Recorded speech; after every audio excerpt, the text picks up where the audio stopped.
All right. I think that we're about ready to start. It's 1 p.m. where y'all are. It's noon over where I am in Texas. I'd like to thank everyone for joining today. We are so excited to have y'all here at our first Iran 1400 spotlighting and author event.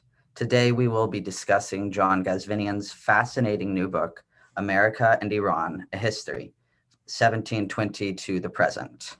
I'd like to take a minute first to explain the project for those who may not be familiar with it.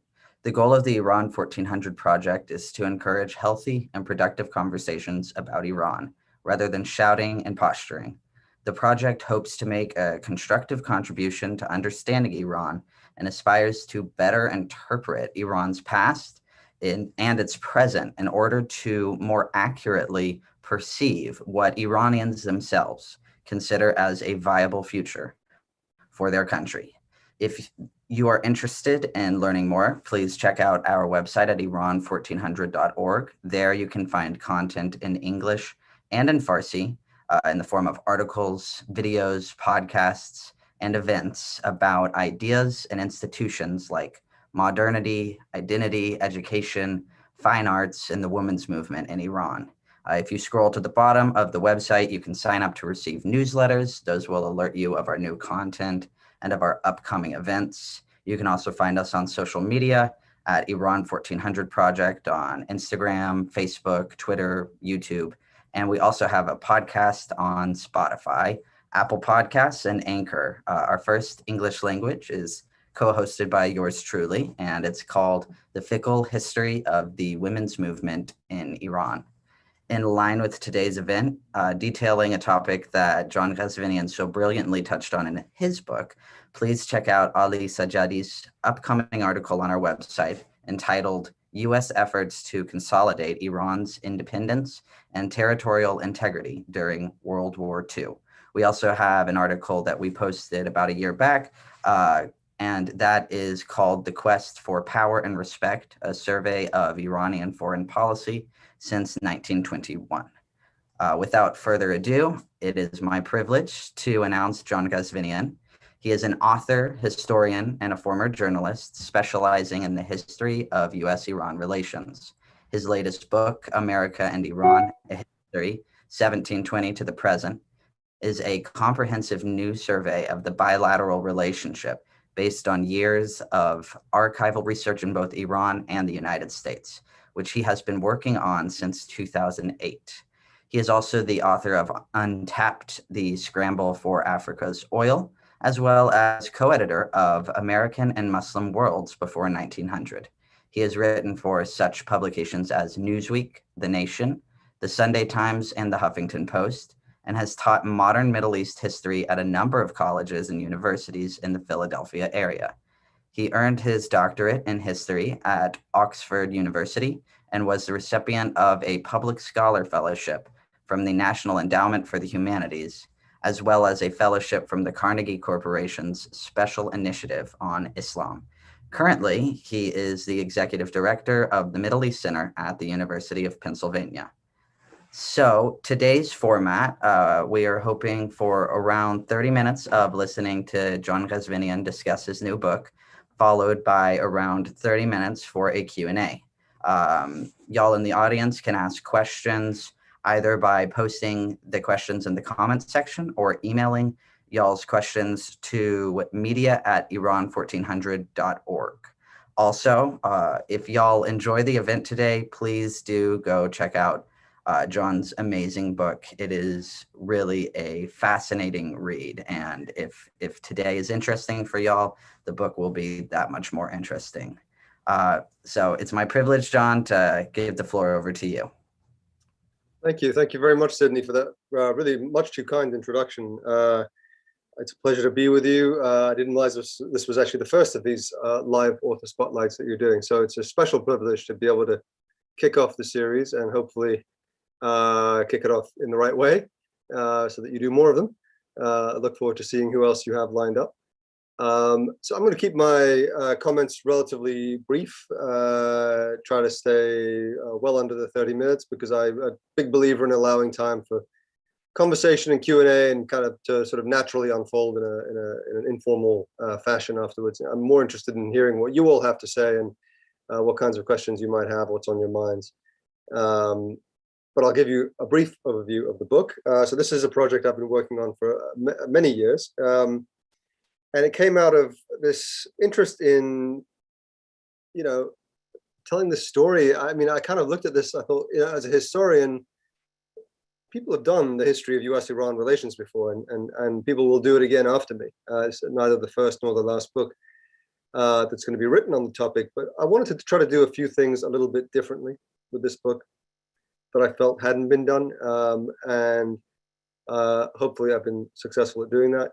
You can, I guess, judge for yourselves, but one of the things that really struck me was that, obviously, when, in a way, some of these things are interrelated. I mean, one of the issues that I think is a real problem with the way we approach the history of U.S.-Iran relations is that immediately we're looking for what went wrong and who to blame. Obviously, most people have a strong sense, or at least some awareness, of the fact that the United States and Iran today have a very difficult, very negative relationship with each other, to the extent that they have any relationship at all. So it's natural that you would come to a historian and say, well, help us understand what went wrong. Like, how did we get here? And that's fine. I think that's a very understandable instinct. But I think kind of embedded in that question is some interesting assumptions that are worth unpacking. The first for me is, well, if everything went wrong, is the implication that at some point perhaps things went right. And what does that look like? I think that's just as interesting for me as a historian. I think this constant fixation on looking at the U.S.-Iran historical relationship as a kind of catalog of failure and hostility and negativity actually misses the larger picture, which is that for the overwhelming majority of the relationship between these two countries, there was deep mutual fascination, admiration, even a kind of mutual idealization. This dates back at least a couple hundred years. That is what really marks the U.S.-Iran relationship historically, as far as I'm concerned. That is what really characterizes it. The last 40 years have in some ways been a sort of blip in the big history of these two countries. This was a very, very positive relationship for a long time. The other problem, of course, with, I'll say more about that in a minute, but the other problem with, I think, approaching it through the lens of kind of help us understand how it all went wrong is that you're looking for blame. You're looking to say whose fault it is. And there is this tendency with everything with the US and Iran to kind of look for blame and victims and heroes and villains. I think that's an unfortunate way to approach history, because history is not a weapon that you use to kind of hit your opponent with. It's not a kind of bludgeon that you're using to kind of say, no, you started it, no, you started it. I think the history is actually much richer and much more interesting than that. Of course, there are these moments in history that everyone likes to point to. If you are more inclined to be critical of the Islamic Republic of Iran and more supportive of the United States and its foreign policy, naturally, you begin this story in 1979 with the hostage crisis. When the US embassy was taken by student radicals for over a year. There's this feeling of, well, that's where it all went wrong. Before that, everything was great. Okay, that's fine, but then tell me more about, what do you mean when you say everything was great? I mean, sure, there was a warm relationship between the United States and Iran at the political governmental level, but the Shah's government was extremely unpopular, and for a lot of good reasons. And so all was not necessarily perfect in this relationship. On the other hand, if you are more inclined to be supportive of the Islamic Republic, or even just more supportive of the Iranian nationalist viewpoint, and more critical of the United States and its foreign policy, you are more likely to point to 1953 as the moment where everything went wrong. The moment when the CIA, of course, gave its backing to a coup that overthrew the very popular Iranian Prime Minister, Mohammad Mossadegh. Again, it's perfectly reasonable to begin the narrative here and to say, well, that is where everything went wrong. Before that, everything was wonderful. Okay, but again, my question to you would be, well, tell me more. When you say everything was great before that, what did that look like? Most people, I think, who like to point to 1953 have some sense that there was this ideal world before then, but if pressed, actually have a very difficult time really describing it.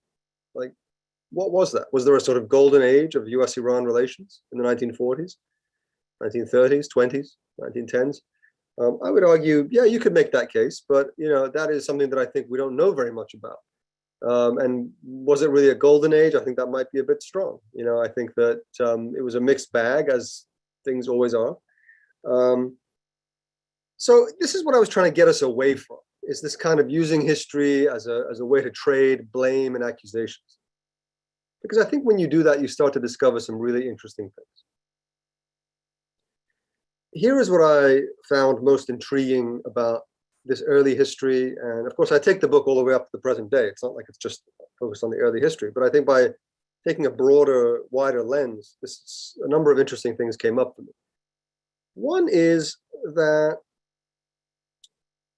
I was looking at, I kind of wanted to begin not just with the history, not just with the early history, but also with the prehistory, the kind of preconceived notions that these two cultures had of each other before they even came into contact. Because I think that's just as important in many cases. That kind of initial impression you have of someone before you even meet them, and then come into conflict with them. I mean, that's a long history. And this was really interesting to me. One of the things that I discovered is that, well, I looked at the very, very first newspapers ever published in North America, in colonial North America. Newspapers published in Philadelphia and Boston in the 1720s, and discovered, much to my surprise, that they were obsessed with Iran. I didn't even think they'd be talking about Iran, but they were actually talking about Iran at great length. You had newspapers in the 1720s that spent 25, 30% of their column inches talking about Iran, or Persia, as they would have called it. You had newspaper. I came across a newspaper in Philadelphia published in around 1724, where the lead story was, "We regret that we have no news from Persia this week." That was a headline story in North America in the 1720s. "We're sorry, we have no news from Iran." Now, this blew my mind, and I suspect it's surprising to a lot of you as well. I mean, and the natural question is why? Why on earth would people in North America, why these newspapers be so consumed with Iran in this period? And by the way, it's not that they were just really interested in Iran, it's that they were also very, very pro-Iranian. And that is what really shocked me as well. So a lot has changed, obviously, but so what is the reason for this? And we don't have time to get into all of the reasons, but it's a combination of religion and politics. Basically, there was a rebellion that was taking place against the Safavid Empire in the east, led by Mahmud Hotaki in 1722. The Afghans were revolting because the Persians were trying to force them to convert from Sunni to Shia Islam. So the American newspapers at the time assumed, not just the American, I mean the European newspapers, assumed that if this was a Sunni Shia thing, that the Afghan rebellion was being secretly supported by the Ottoman Empire, that there was collusion between the Ottomans and the Afghans. Now, that wasn't the case at all. It was just wrong. So this is the first case of the American media just completely misunderstanding the region. But there was this assumption that because the Ottoman Empire was this great Sunni power, and because the Persian Empire was its great rival and was Shia, that therefore the Afghans were being secretly supported by the Ottomans. And therefore that made the Persians the good guys and the Ottomans the bad guys, and by extension the Afghans the bad guys. And so you had these newspapers that were cheering on the Iranians, cheering on the Persian Empire against what they called the usurper, Mahmud Hotaki and so on. They were incredibly one-sided, and not only that, but they were explaining to their readers the difference between Sunni and Shia, not very well, but they were trying. They liked the fact that the Iranians were Shia because they were seen as somehow less Muslim. They were seen as heretics by the Sunni majority. So that was good. They're somehow less threatening, less Ottoman, less Muslim, slightly heretical.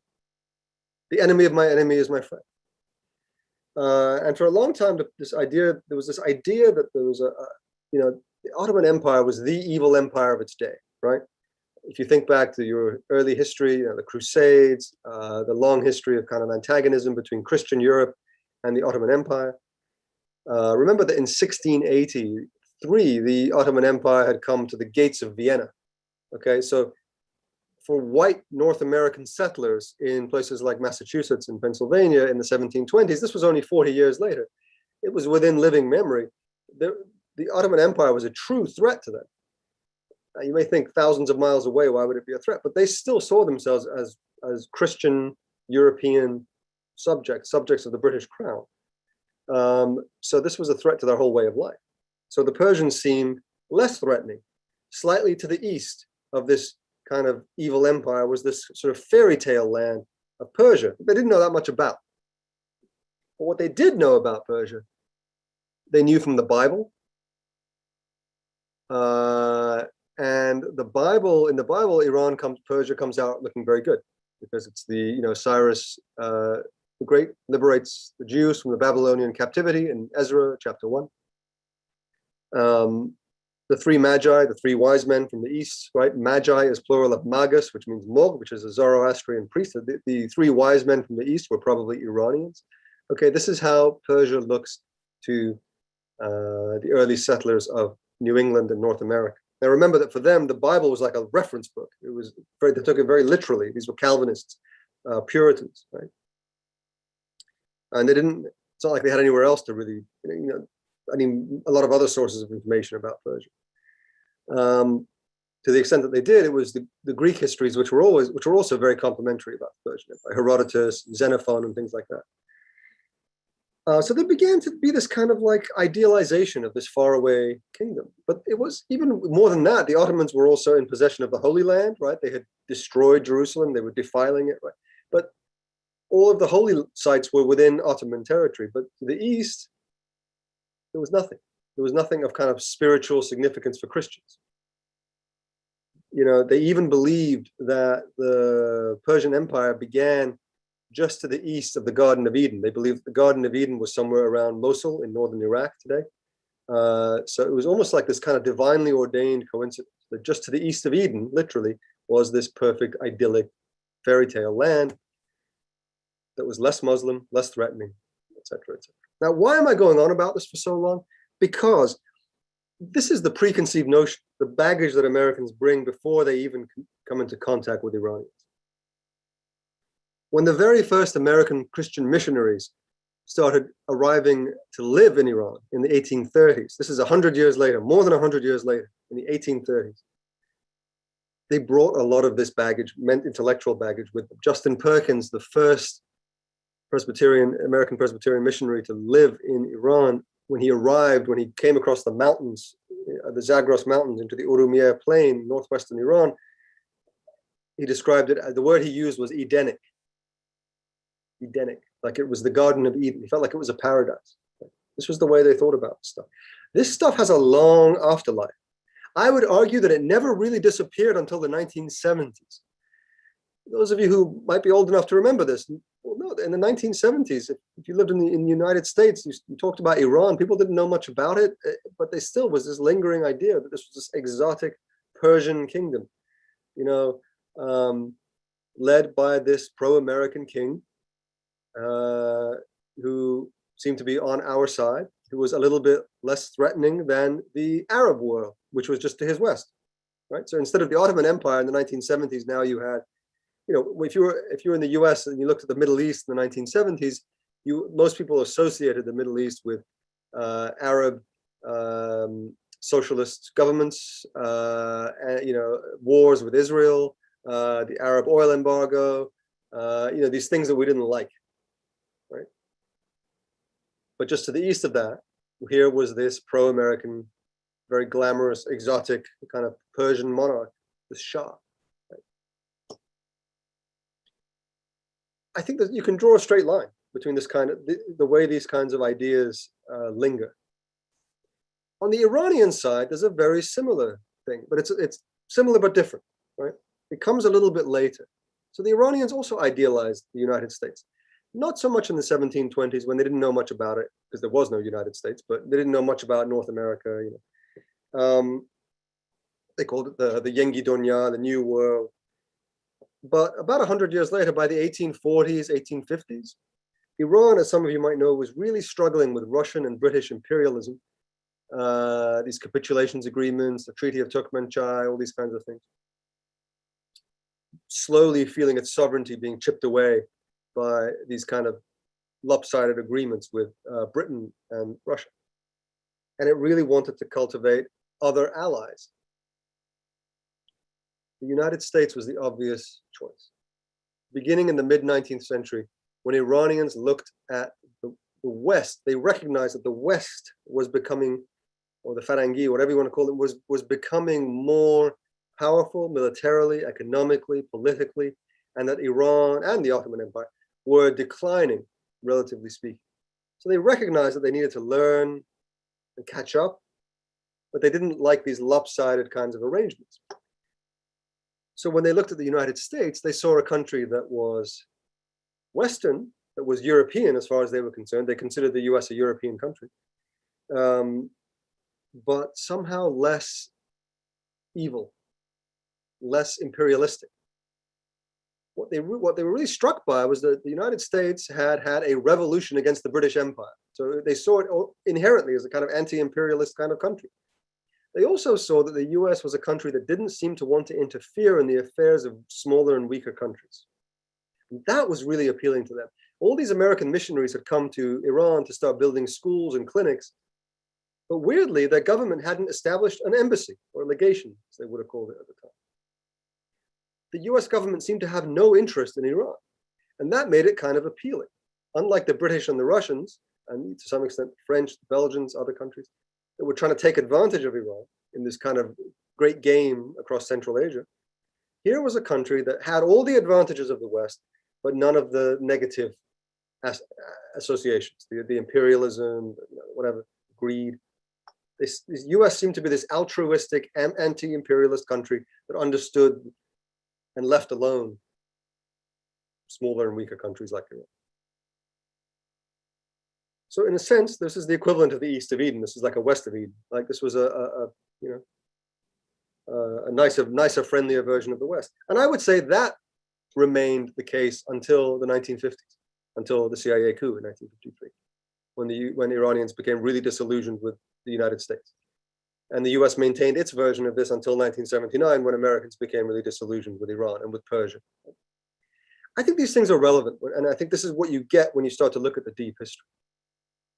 There's so much more I could say, but I want to keep this short. I will end on this one sort of anecdote, though. I mean, the very first disagreement that Iran and the United States ever had with each other took place in the 1850s. And this is when the two countries were trying to do their first ever treaty of friendship. They were establishing diplomatic relations in the 1850s. And it took 5 years to negotiate that treaty. Longer than it took to negotiate the JCPOA. Okay, longer than they spent negotiating the nuclear deal. And you think, why would it take 5 years to negotiate a treaty of friendship between the US and Iran in 1851? There were a lot of sticking points, it turns out, but one of the most fascinating ones to me was that the Iranians were insisting that they wanted to buy American warships and manned with American troops, American sailors, flying the stars and stripes, and have that be part of the Persian Navy and the Persian merchant shipping in the Persian Gulf, as a way to send a message to the British Empire, which was at the time very strong in its positions in the Persian Gulf. The United States, for whom Iran might as well have been Antarctica at this point, I mean, we know where it is, this was ridiculous. They said, no, we don't want to get involved in your affairs. Like, that's none of our business. That's where it began. That was the first disagreement these two countries ever had, with Iran saying, we want the United States more involved in our business, and the US saying, no, hands off, we don't want to get involved in your stuff. That is the first dispute between the United States and Iran in the 1850s. That's what we lose when we don't look at the deep history. generation after generation, one Iranian government after another, from the 1850s until the 1940s, really set it as a strategic priority to get the United States, to cultivate the United States as a third force power to balance out the influence of Britain and Russia. And they always failed. But that was a key part of Iranian foreign policy. And that's something that most people don't realize. Why? Because most American historians, when they approach the subject, they're using American archives. And American archives, this is actually a part of a larger problem that we have, right? And I'll stop here. But one of the things the other things I want to do differently with this book is that, most histories of this relationship that have been written have used either just American archives or Iranian archives. And there are some really obvious reasons for that, right? It's really difficult to get access for each other's countries. But I really wanted to use both sets of archives. So I actually took 3 trips to Iran and worked in the archives, and I managed with a lot of difficulty to get access to the Iranian Foreign Ministry archives, which, really, as far as I knew, no other kind of Western scholar had been able to gain access to. And this was important because this is where you start to really get the richness of the story now. When you kind of bring the 2 archives together to really weave a story, because until now, when American historians who have written the story just using American archives, they tend to begin the story in the 1940s. Why? Because before Pearl Harbor, before 1942, the US is a deeply isolationist power and has no interest in getting involved in parts of the world like Iran. Okay. So American historians naturally look at the archives and they think, well, the story isn't that important before 1940. There isn't much of a relationship there. Okay, well, that's interesting, but that's actually not true. And it's also a very problematic way of approaching history, which is to say that this history only becomes important when the US becomes interested, right? Because for 90 years before that, the Iranians were actually very interested in getting the US involved in their business. And in cultivating a closer relationship with the United States. And that is also an important part of the story. And that's something that you miss when you only look at American archives. Because American archives, they reveal just a lack of real interest or enthusiasm. And so they don't talk about Iran that much. And so you think, oh, well, there couldn't have been much going on. Well, that's not true. There wasn't much going on I wouldn't even say there wasn't much going on, but there was less going on from the American side than there was from the Iranian side. And so these are some of the things I was trying to bring out with the book. So I'll stop here, and I'm just really interested in hearing some of your questions and thoughts and having a conversation with you. So thank you. Fantastic. Thank you so much, John. That was incredibly interesting. So happy to hear you talk about your book, which I have read. So while we wait for people to post their questions, I'd like to start with one of mine. You're muted. Okay, I'm back.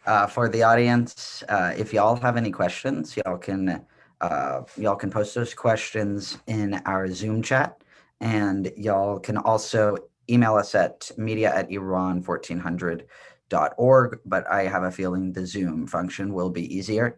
While we wait for those to come in, I wanted to ask one. So there was one part of your book where I was just fascinated, and I thought, wow, how did you figure this out? And it was the part where you described how American men tried to impress women with their knowledge of the Rubaiyat, or you talked about how Persia was the theme for high society functions.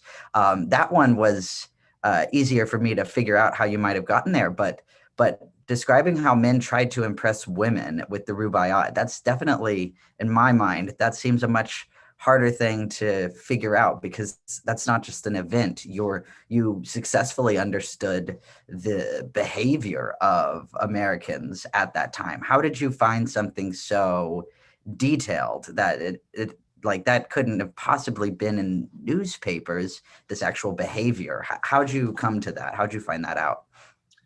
It's a good question. It's a very specific question. And to be honest, I'm having trouble now remembering. It's been quite a while since I did that initial research. I mean, I've been working on this book a very long time. So that level of specificity is not super fresh in my mind. But I think the broader point I was trying to make was that things like Omar Khayyam became very, very popular in Iran, in the U.S. just before the First World War. Anecdotally, you can see that there are more editions of Omar Khayyam being published around that time.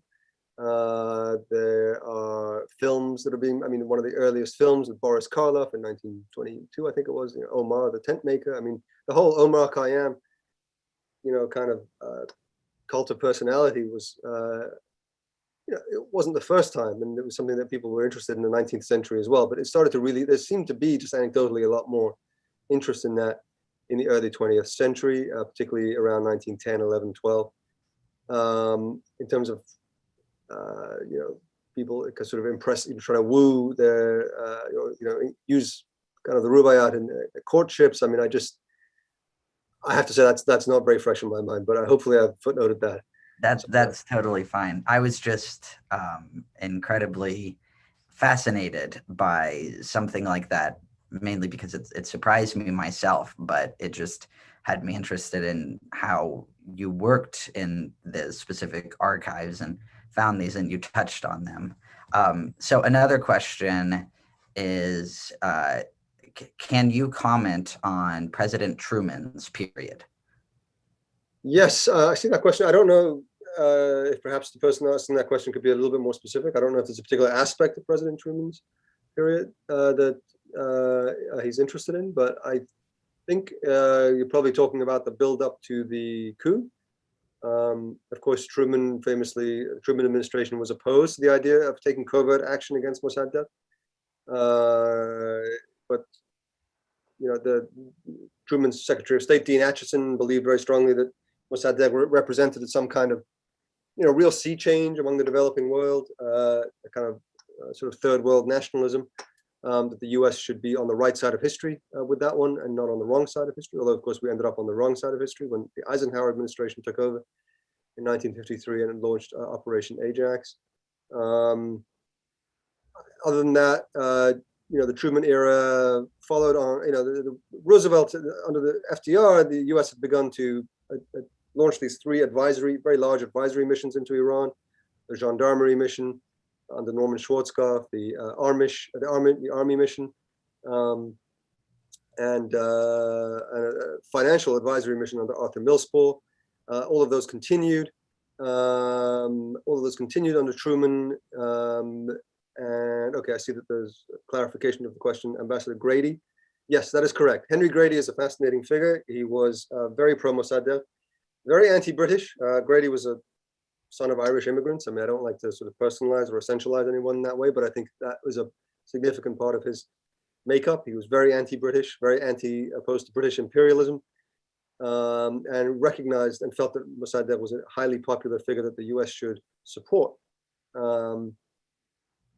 He was ultimately not listened to, but he was no longer he was no longer ambassador by the time the coup was launched. By that point, he had left, and it was Lloyd Henderson who was U.S. ambassador in Iran. If you're interested, Grady actually wrote his memoirs. They've never been published. They are actually fascinating memoirs, but they are out there, and I think, frankly, they should be published. Great. We can head on to the next question. What is the social and cultural relationships people to people historically? A very big question that is covered in great depth in the book. And I mean, the short answer is, of course, it's very different in every historical period. So initially, that's where the relationship begins.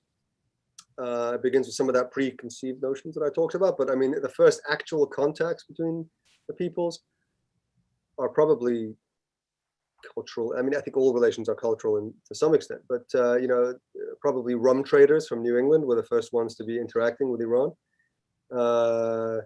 selling rum to Iran.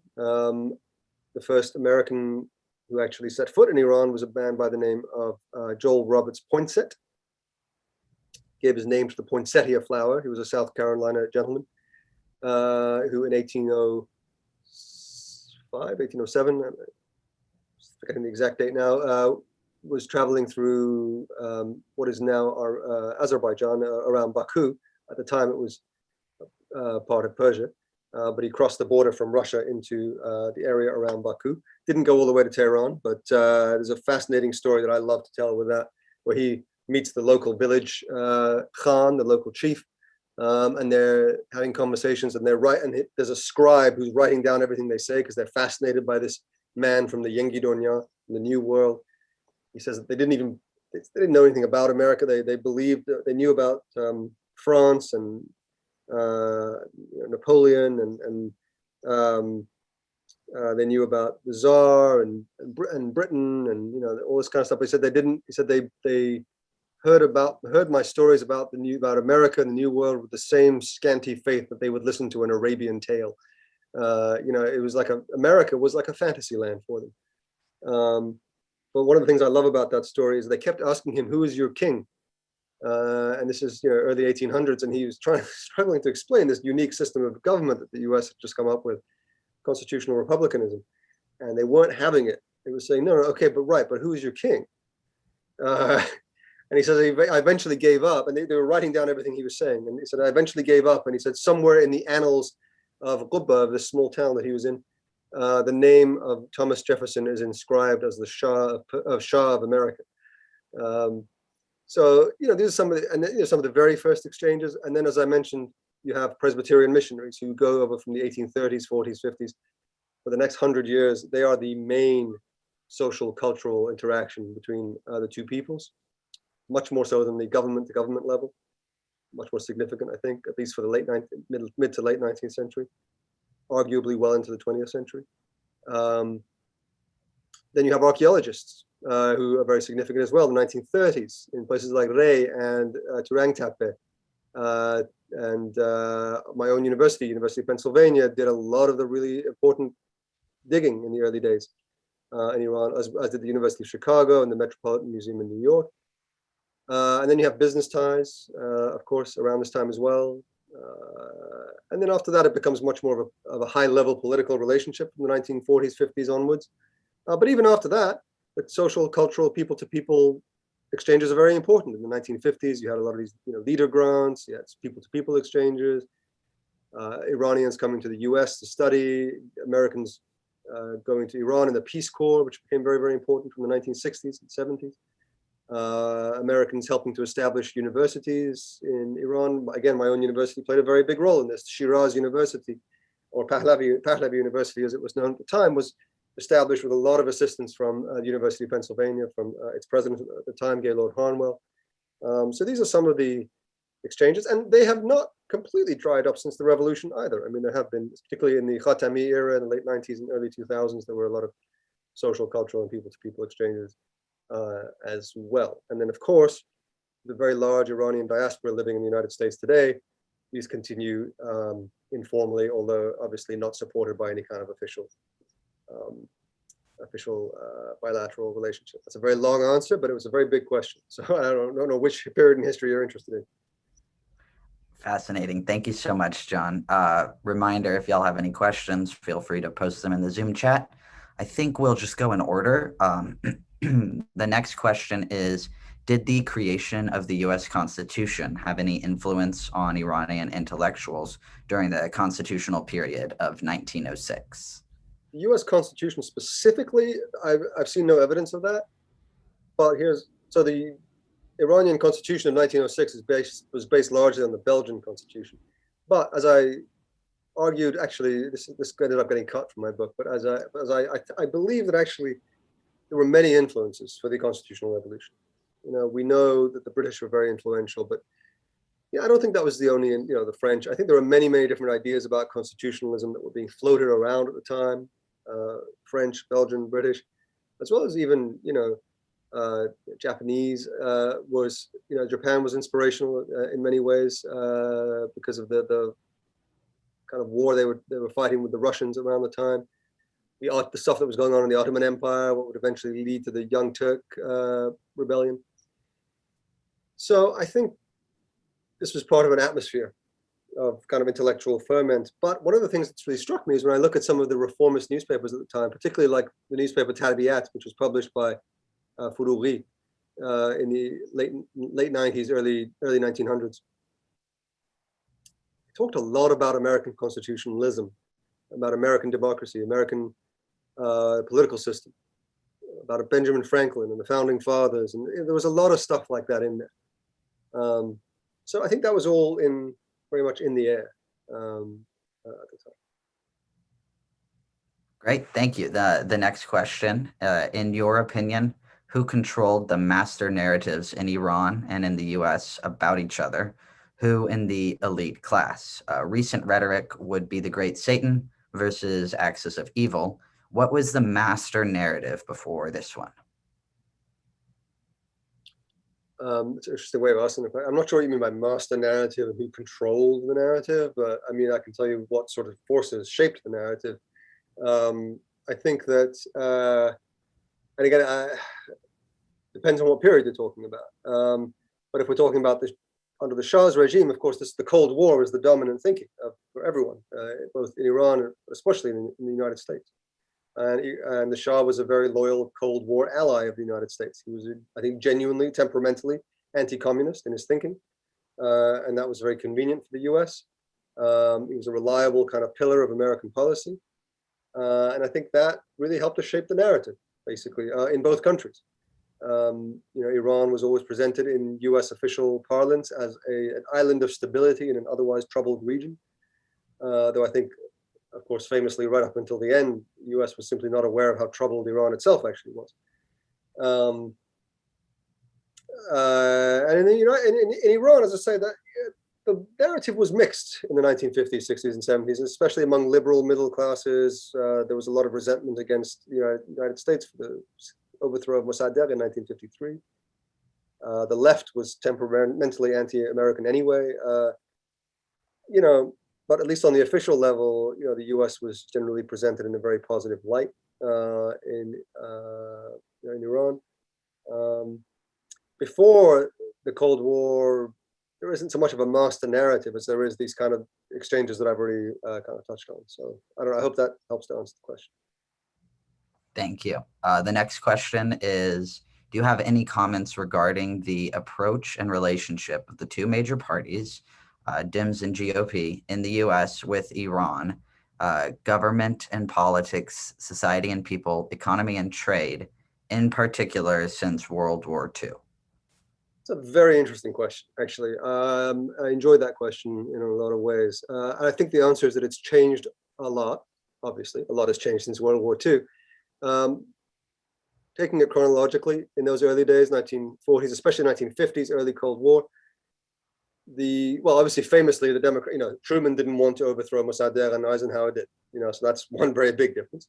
But that comes out of a very different way of thinking that the Democrats and the Republicans had about the Cold War in its early days, especially in the 50s and into the 60s. As a generalization, the Democrats generally believed, and they were both committed to fighting communism, but the Democrats generally believed that the way to do that was to give, in the third world, as they call it, in the developing world, was to give people less reason to turn to communism.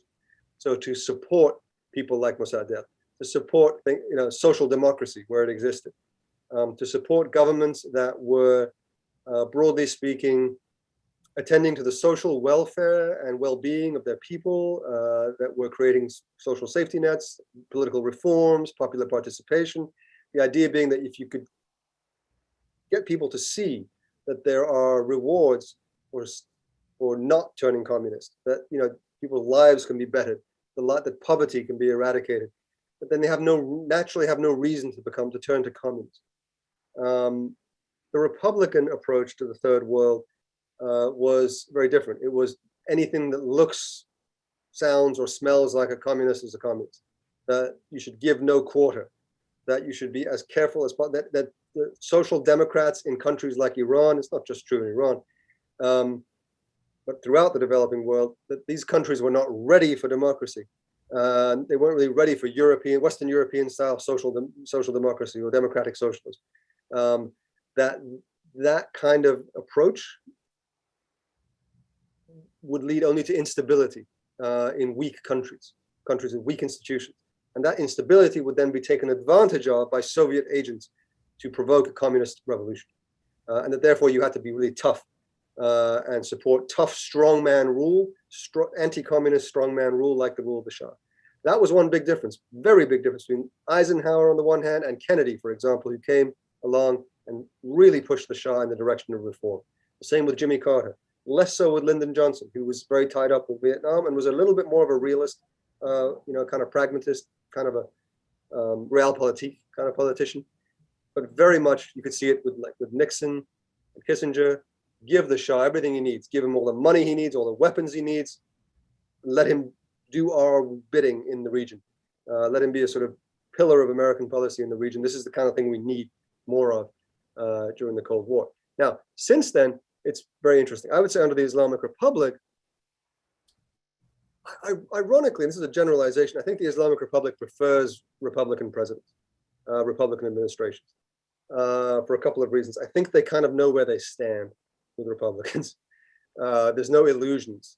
I think one of the things that they don't like about democratic administrations, and I think one of the things that makes democratic administrations generally more successful at weakening Iran, is that they are more generally better at working in a multilateral framework and bringing the world around to kind of a unified position of kind of containment of the Islamic Republic, thus isolating Iran and making Iran look like the problem. Republicans tend to shoot themselves in the foot by taking this really heavy-handed maximum pressure kind of strategy, regime change kind of strategy, which doesn't do anything more than unite the Iranian people behind their government, or whether they want to or not. And it makes European allies less inclined to go along with the American policy, and it makes the US seem more like a problem.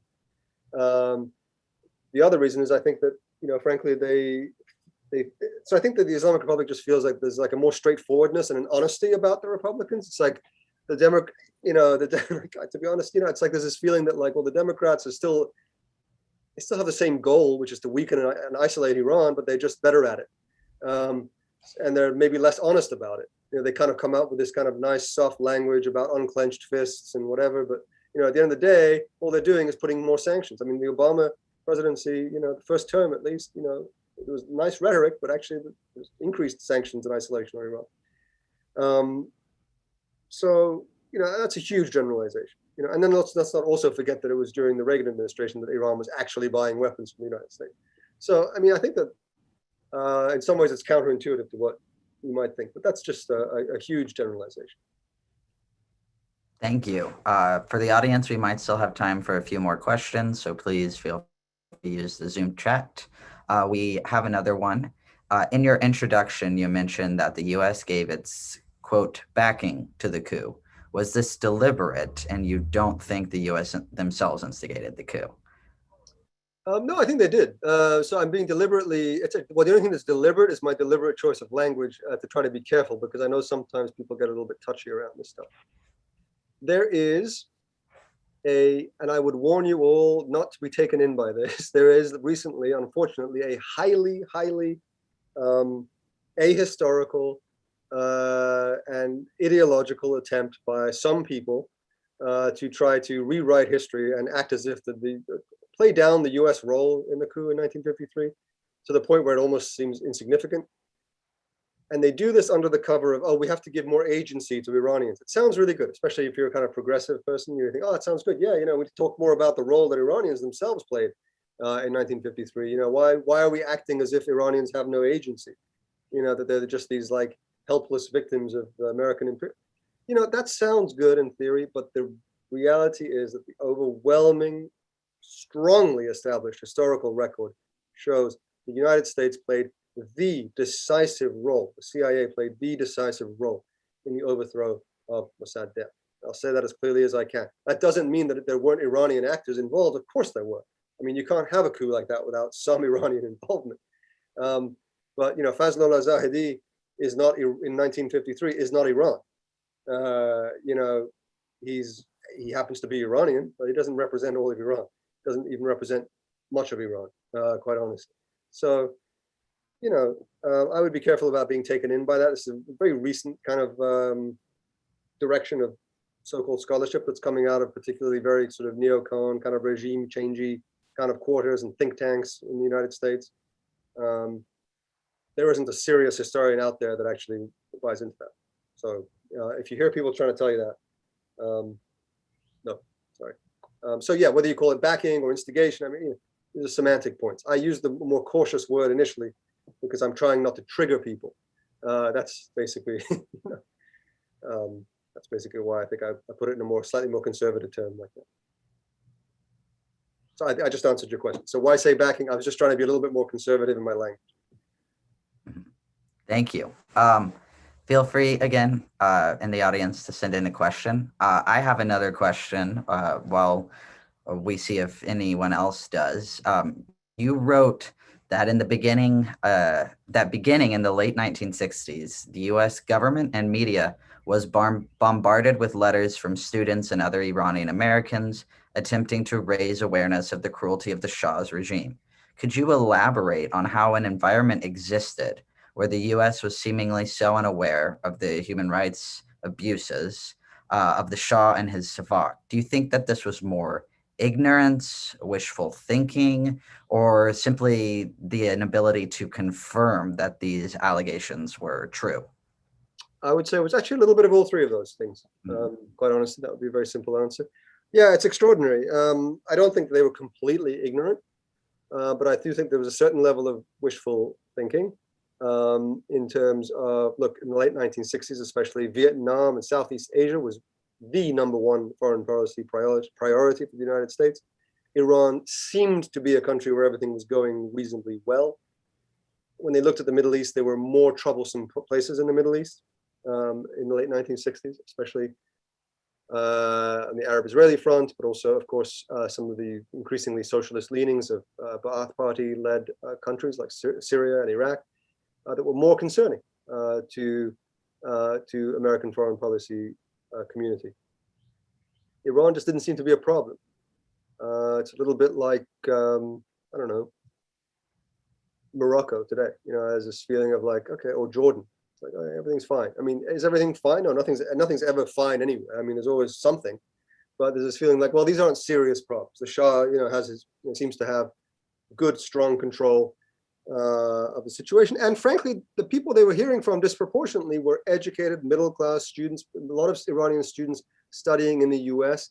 So it was easy to kind of say, you know what, this is a kind of elite, you know, preoccupation. This is not, most of Iran is, this is not a pre-revolutionary state. And indeed it wasn't in the late 1960s. I would not want to imply that they should have been somehow alarmed and said, oh my God, we have a crisis. No, they didn't have a crisis on their hands in the late 1960s or late 1970s, or sorry, early 1970s. But by the mid to late 1970s, yeah, there was, you know, starting to have a crisis on their hands. And by that point, they just didn't see it coming. Same reason that many countries didn't see it coming. I mean,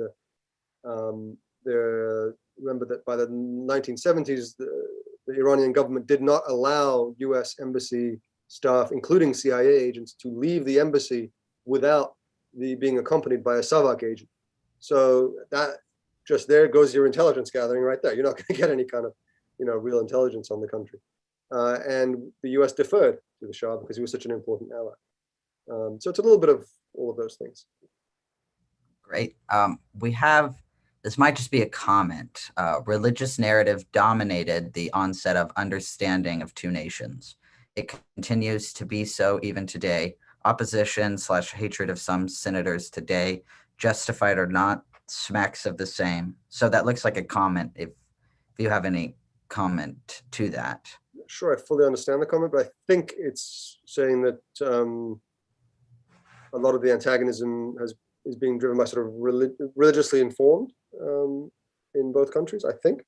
Yeah, I think there's some of that. I don't think that explains everything. I think there are a whole lot of reasons why the antagonism continues to this day. I think there are stakeholders both in Iran and in the US and in the region that do not want to see a better relationship between Iran and the United States. You have hardliners in Iran, hardliners in the US, the Israelis, the Saudis. I mean, there's a lot of people who were quite happy to see this antagonism continue, and not all driven by religious. But in fact, I would even say most of them not really even driven by religion per se. But I think that it comes into it. Sure.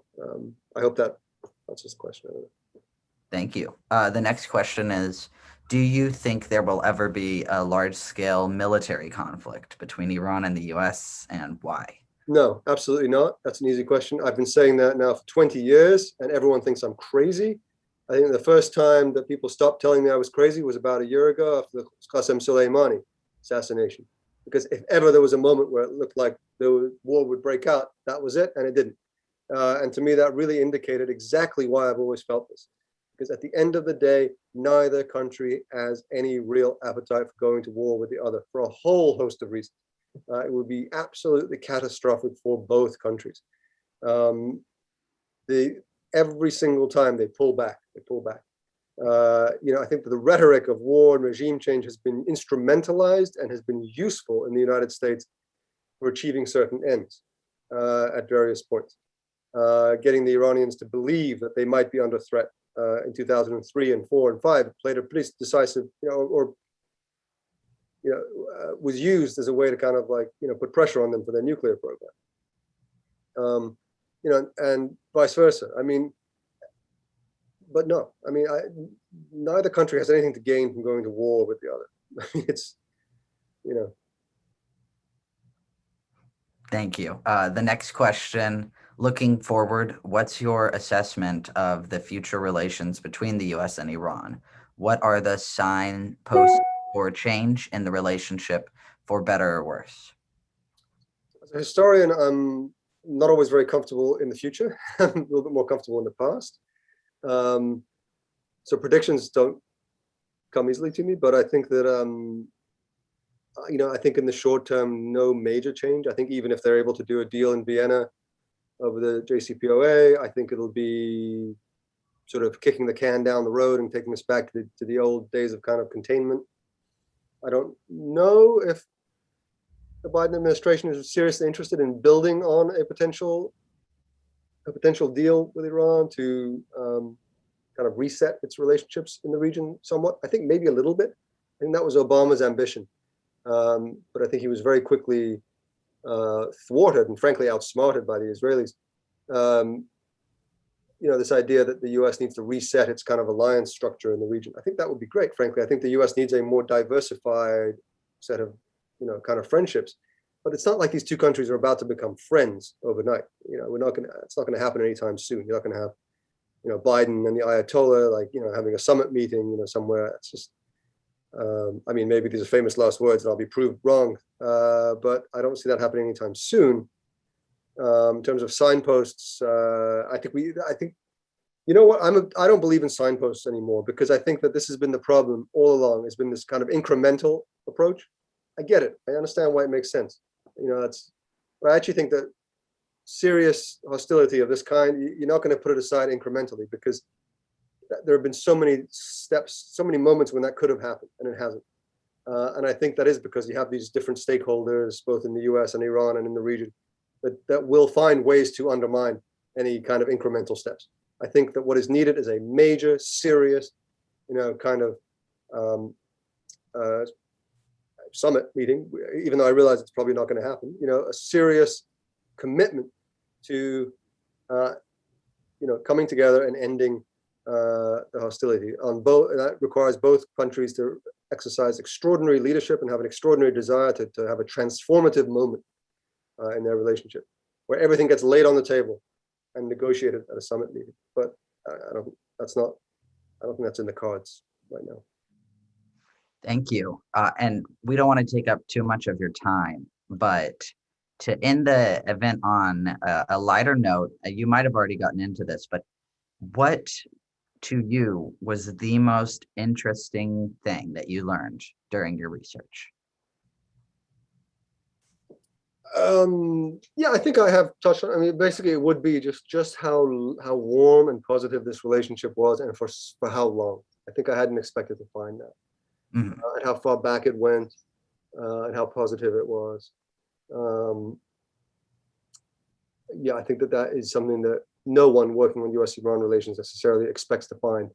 And it was a pleasure to discover, because I think it reminded me that things don't need to be like this. And I'm not, even though I'm not very optimistic, as I just indicated with my last answer, I am very idealistic. I do believe that there is no reason why these two countries can't become friends. Great. Thank you so much. It looks like that's all the questions we have, and it's perfect timing at 1 hour.